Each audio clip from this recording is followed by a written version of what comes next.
이제 기타 의견들이 좀 있었는데요. 제가 읽도록 하겠습니다.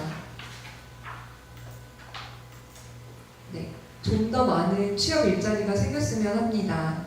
자립하더라도 그 자체로 끝나는 것이 아니라 기간을 두고 그에 따른 사례관리에 대한 시책을 더 보급했으면 좋겠습니다. 혼자서도 열심히 일을 해서 아이와 행복하게 살려고 노력하는데 월 평균 소득이 바뀌었으면 좋겠습니다. 자립을 위해서 양육비가 무조건 필수로 이행되어야 합니다. 양육비 미지급에 대한 법적 조치가 현실화되어 미지급하는 부모에게 통보해주면 좋겠습니다. 네, 이렇게 의견을 주셨고요.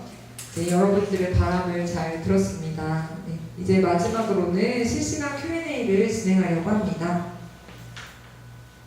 네, 실시간 Q&A 시간에서는 이제 여러분들이 손을 들고 질문을 해주시거나 아니면 여기 그 채팅창에 남겨주시면 그 부분을 가지고 답변하는 시간을 갖도록 하겠습니다. 네, 자유롭게 이렇게 손을 들어주시고, 네, 제가 손을 들어주시면 이름을 호명할 건데, 그러면 이제 음소거를 끄시고 네, 말씀해 주시면 됩니다.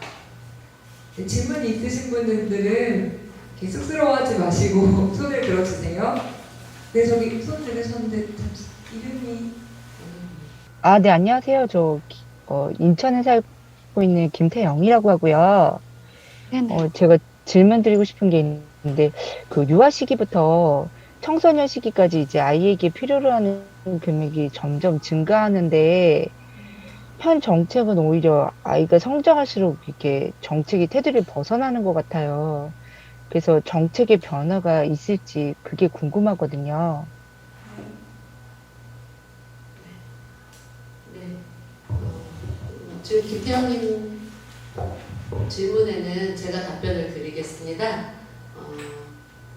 어, 양육비에 대한 부분이 처음 이혼을 하시는 당시에 양육비를 책정하시면 그 양육비를 평생 가는 걸로 지금 되어 있어요. 보이기에는. 근데 만약에 그걸 부양육자와 협의하에 올려주시거나 아니면 그렇게 올려주시지 못한다고 하면 다시 양육비를 올려달라는 청구소송을 하셔야 됩니다. 그건 좀 청구소송과는 좀 다르게 조율하는 방법으로 다시 한번 하실 수 있고요. 또 한 가지 지금 말씀하신 것처럼 사실은 유아기 때 아이에게 들어가는 금액이 다르고 또 아동 때, 청소년기 때, 또 뭐 고등학교 정도에 돼 있을 때는 각각 원래는 양육비가 달라야죠. 그리고 양육비 산정표에 보시면 다르게 되어 있어요.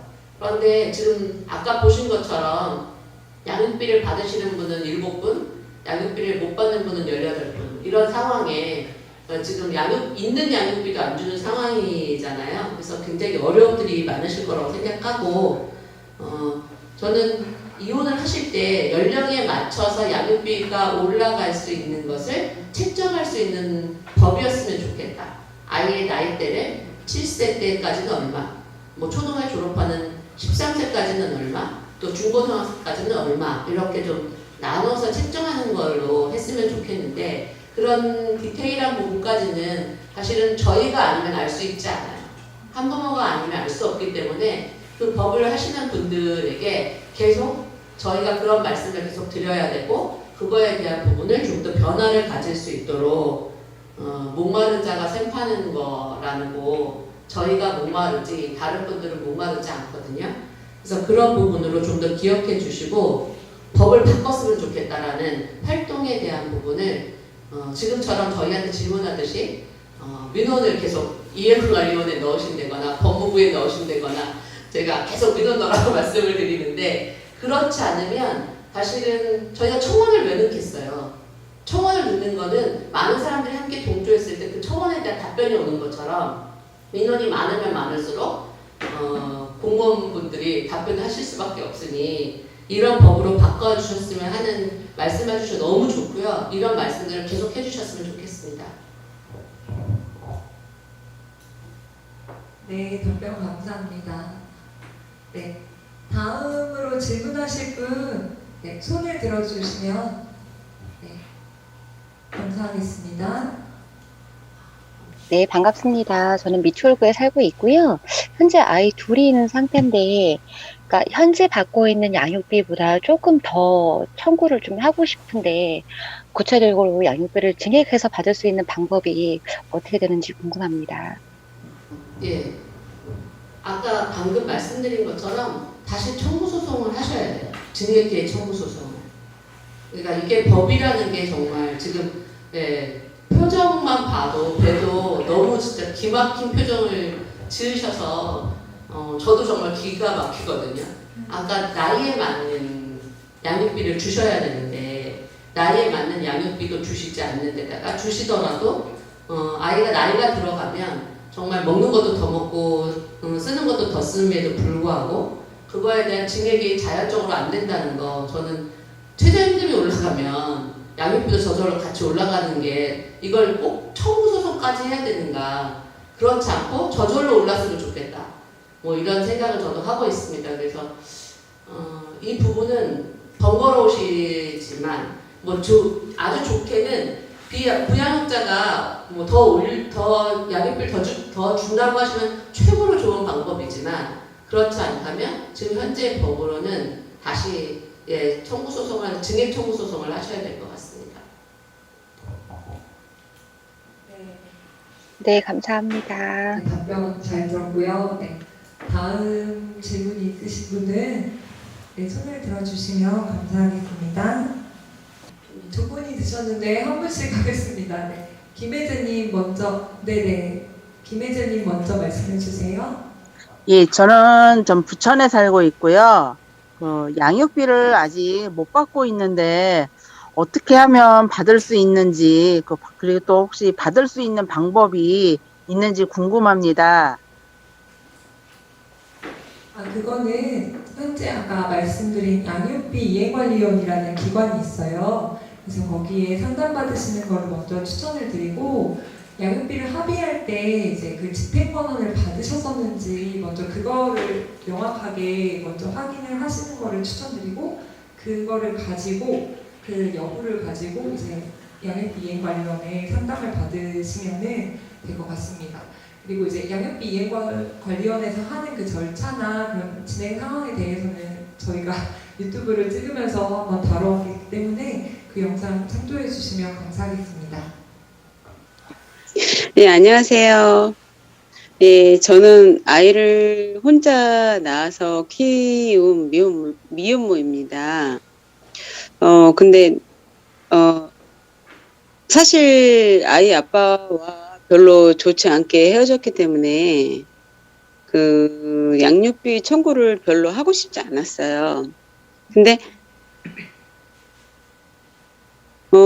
헤어지고 나서 혼자 아이를 키우면서 4년 정도 지났을 때 아이 아빠가 먼저 전화가 왔어요. 근데 그 사람은 전기기술 1급 자격증을 가진 사람이었고 자기가 다니던 회사에 자기 자격증을 걸고 월급 외에 그 보너스식으로 그 자격증에 대한 그 돈을 더 받고 다니던 사람이었는데 저한테 먼저 전화를 해가지고 일을 안 하고 있다, 일을 못 하고 있다, 그냥 뭐 죽어가고 있다 이런 식으로 얘기를 하더라고요. 근데 저는 그게 되게 처음에는 너무 왜 이런 전화를 나한테 하지라고 생각하다가 나중에는 내가 양육비 청구하려고 그랬나 보다. 그래서 이 사람이 나한테 먼저 이렇게 전화를 했구나. 라고 생각이 많이 들었어요. 그리고 나중에 보니까 진짜로 이 사람은 자기가 이렇게 자격증이 있으니까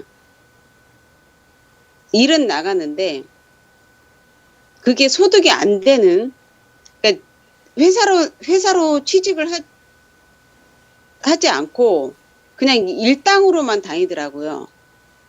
그거를 알게 된 다음에 굉장히 화가 났는데 이거를 제가 밝힐 수 있는 방법이 없어요. 이럴 때는 어떻게 해야 되죠? 제가 답변해 드린 거죠. 저희가 그 양육비를 주지 받으려고 이렇게 악의적으로 그냥 일당식으로 지금 일을 하고 있는데 사실 본인을 봐서라도 아마 도움이 안 될 거라고 생각이 들어요. 일당식 불안하잖아요, 본인도. 근데 양육비를 안 주기 위해서 그렇게 한다는 건 정말 악질이라고 제가 이해를 하고 싶은데, 그래서 저희가 이 양육비 대지급제를 계속 외치는 이유입니다. 아까 사전 설문조사에서도 35분 중에 80%가 양육비를 못 받고 있는 경우고, 예. 그렇기 때문에 양육비 대지급이 필요하고 그거를 적극적으로 찾아낼 수 있는 개인보다는 그래도 정부가 더 찾을 수 있을지 않을까 그런 생각이 듭니다. 뭐 일용직이라고 하더라도 일용직 다 신고하게 되면 예, 다 추적해서 그렇게 본을 보여야지만 책임감을 갖게 될 수 있을 것 같아요. 그래서 그것 때문이라도 양육비 대지급이 통과돼야 되지 않을까? 내년 대선 누가 되실지 모르겠지만 올해 이번 그 대통령이 못하신 거 받아서 제발 양육비 대지급제 어떤 부양육자의 책임을 위해서라도 좀 생겼으면 좋겠습니다. 이건 바람으로밖에 답변을 드릴 수가 없네요. 네. 네, 그렇습니다. 네, 이제 다른 또 질문이 있으신 분, 혹시 아까 메시지도 오고 했는데 좀 같이 띄워주시면. 김대웅님, 양육비행관리원에서 하는 일은 양육자들이 얼마나 만족하고 있나요? 라고 질문 주셨고요. 다음에 김진주님, 이혼 당시 주기로 한 양육비 중은 아주 일부만 받고 있는데 안 준 양육비에 대해서도 소송이 가능한가요? 라고 여쭤보셨습니다. 그리고 이제 도순이님, 내년부터 한부모 소득도 30% 공제를 하는데 양육비나 유족연금도 공제를 하는지 궁금합니다. 라고 말씀하셨고, 이인선님이 건강보험은 아직 부양노후자 조건이 완화되지 않았어서 혜택을 못 받는데 건강보험 조건은 언제 완화되나요? 라고 문의해 주셨습니다. 양육비 이행 관련해서 하는 일을 양육자들이 얼마나 만족하고 있냐고 지금 질문을 주셨는데 사실 저희 만족하지 않습니다. 왜냐하면 아까 말씀드린 것처럼 뭐 최저임금 받으면 양육비를 안 줘도 되고, 예. 그리고 또 뭐 감치까지 가려도 한 30일 이상 있어야 되는데 감치를 가고 나도 그 다음에 다시 나와서 예. 뭐 운전면허 정지를 한다거나 이런 것도 어쨌든 채무자이신 부양육자분들의 피해갈 수 있는 방법들이 늘 있어요. 예. 그래서 생계용인 경우 운전면허 정지할 수 없다. 생계용이니까 해야죠. 아까 말씀하신 것처럼 전기 1급이다. 전기 1급을 못 벌어먹게 해야 돈을 줄 거 아니겠습니까?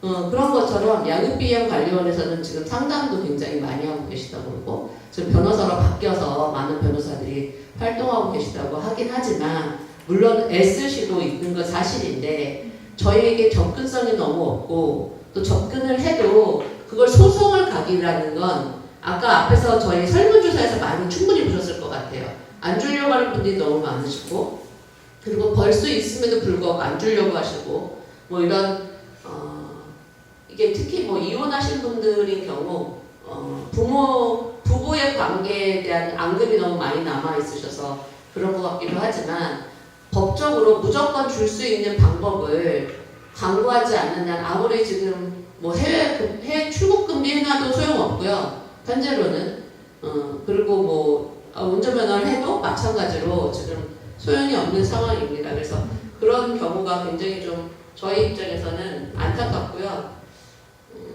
또 그 다음에 말씀하셨던 그 한부모 소득이 30% 공제 내년부터 시행이 됩니다. 아마 그런데 양육비나 유족연금을 포함해서 공제가 될 거예요. 우리나라는 늘 그렇게 양육비를 소득으로 안 보질 않았기 때문에 연금도 마찬가지입니다. 그래서 그런 경우 어떻게 우리가 할 것이냐, 양육비를 30만 원이든 50만 원을 1인당 공제하고 나머지를 소득으로 잡아라라고 늘 대안을 저희가 주장을 해야 되고 대안을 내놔야 아마 어떤 방법이 좀 생기지 않을까 합니다. 나머지는 윤미숙 부장님이 대답해 주실 겁니다. 네, 건강보험은 아직 부양의자 조건이 완화되지 않아서 혜택을 못 받는데 건강보험 조건 언제 완화되나라고 질문 주셨는데 건강보험이 아니고 의료 수급을 말씀하시는 것 같아요. 네, 의료급여는 지금 기초생활수급의 의료급여를 말씀하시는 것 같은데 그거는 부양의무자가 완화되지 않았습니다. 그래서 2024년까지 차츰차츰 그 기초생활수급에 대한 부양의무자 완화를 시키는 걸 공약으로 내걸어서 앞으로 지켜보면 내년 2022년, 2024년까지는 좀 완화가 되지 않을까라는 생각을 해봅니다. 그만큼 아픈 분이 맞아요. 많으시다는 네, 얘기죠. 맞아요. 그래서 의료급여가 굉장히 중요한 거인 네. 것 같아요. 그리고 이혼 당시 주기로 한 양육비 중 아주 일부만 받고 있는데 안 준 양육비에 대해서도 소송이 가능한가요? 예, 소송이 가능한 걸로 알고 있습니다. 그리고 소송 만약에 그 비용이 워낙 적다면 아까 장희정 대표님 말씀하셨듯이 사정 변경이라는 그런 신청 제도를 통해서 증액을 요구하실 수도 있어요. 근데 만약에 그 부양육자가 소득이 그쪽에서도 이제 들어오겠죠. 어느 정도 소득밖에 안 되기 때문에 요거밖에 못 준다라고 하면 그 기준이 얼마냐에 따라서 또 판결이 내려지거나 조정이 들어갈 수 있을 것 같아요. 네, 이거는 해볼만 합니다. 하세요. 꼭.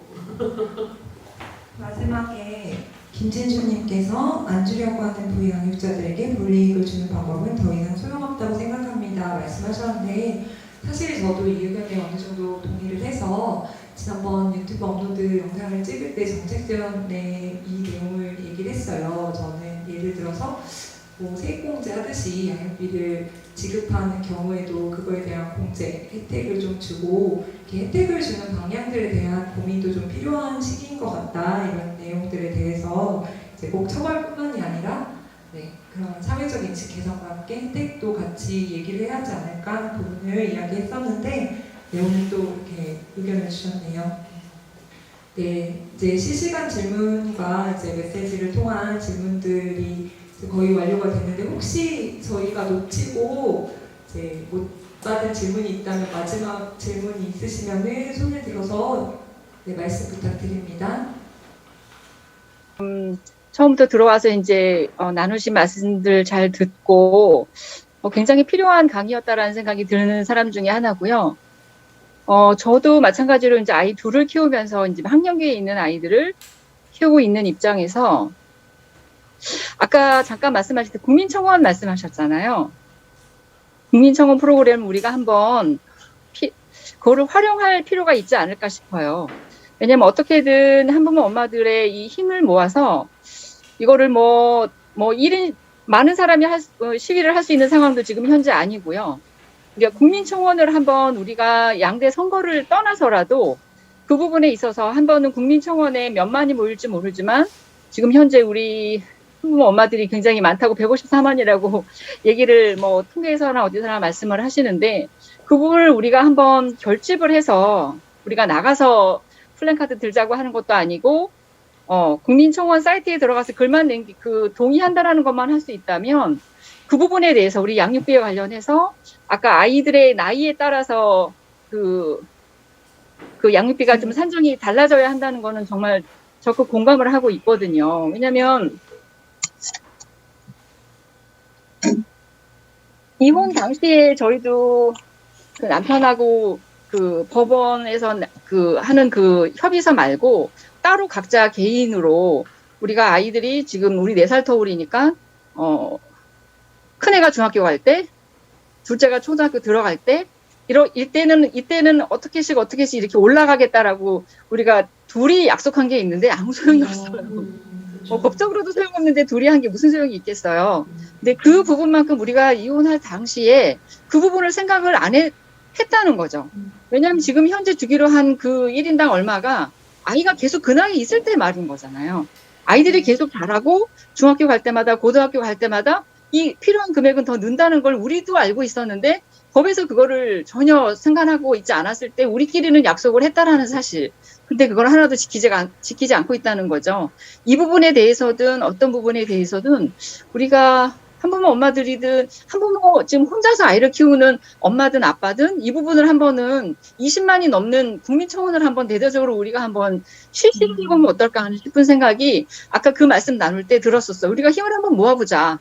이럴 때 국민청원 20만이든 10만이든 한번 그 부분을 한번 그 캠페인처럼 아니면 대대적인 어떤 이런 이슈 화이팅으로 가져가서 한번 국민청원을 한번 해볼 필요가 있다. 라는 생각이 들어요. 그래서 이거를 한두 사람이 올려서 거기에 그 동점하는 사람이 얼마 안 돼서 끝나는 게 아니라 정말 20만이 넘는 동의자가 생길 수 있도록 우리가 어떤 활동을 좀 크게 한번 해볼 필요가 있지 않을까? 그렇게 되면은 아까 말씀하신 것처럼 공무원들도 거기에 답을 해야 되고 아이 나이가 계속 그 나이가 아니기 때문에 아이들의 성장에 따라서 물가도 오르고 최저임금도 오르는데 왜 그 부분은 오르지도 않고 안 주는 사람들에 대한 이 불이익을 주는 건 더 이상 한계가 있다고 생각을 하거든요. 그래서 이 국민청원 있는 시스템을 우리가 한번 활용해보자라고 한번 저는 제안을 드리고 싶어요. 한부모 연합을 통해서든 그 연합 회원 단체를 하든 참관 단체든 연대 단체든 아무튼 지금 우리가 뭔가를 지금 시작하고 있는 입장에 이 부분을 한번 우리가 적극적으로 한번 활용해보자라고 제안을 드리고 싶습니다. 이상입니다. 네. 정말 좋은 우리가 방법을 찾아내야 될 것 같아요. 네, 그래서 많은 분들이 함께 하실 수 있고 또 우리의 상황에 맞는 방법을 잘 찾아서 청원이라는 방법이 어떻게 보면 저희에게 가장 적절한 거이기도 한 것 같아요. 왜냐면 저희가 바쁜 시간에 행동으로도 할 수 없고 그러다 보니 청원이라는 건 저희가 각각 잘 알고 있는 우리들과 또 주변에 저희를 지지해 주시는 분들을 통해서 좀 정리를 해서 어떻게 양육비가 바뀌었으면 좋겠다라는 걸 하는 걸 했으면 좋겠고 저희가 전에도 한번 다른 곳에 가서 말씀드린 적이 있는데 이혼할 때 서로 양측이 다 아이와 관련된 부분에 대해서는 양육비를 포함해서 두 사람 다 개인정보 공개를 동의한다 라는 그 표시 항목이 이혼 협의서와 또 법에서 뭐 재판 이혼을 했을 때도 그런 것이 꼭 들어갔으면 좋겠다. 그러면 지금 이혼을 하고 나서 법으로 양육비를 안 주면 바로 개인정보 동의를 해서 되어 있기 때문에 볼 수 있는 조금 더 빠르게 진행할 수 있는 법이지 않을까라고 제가 얘기하고 있는데 그런 것도 같이 법적인 부분에 함께 넣어서 저희가 조금 더 디테일한 부분을 가지고 청원을 넣어봐도 정말 좋겠습니다.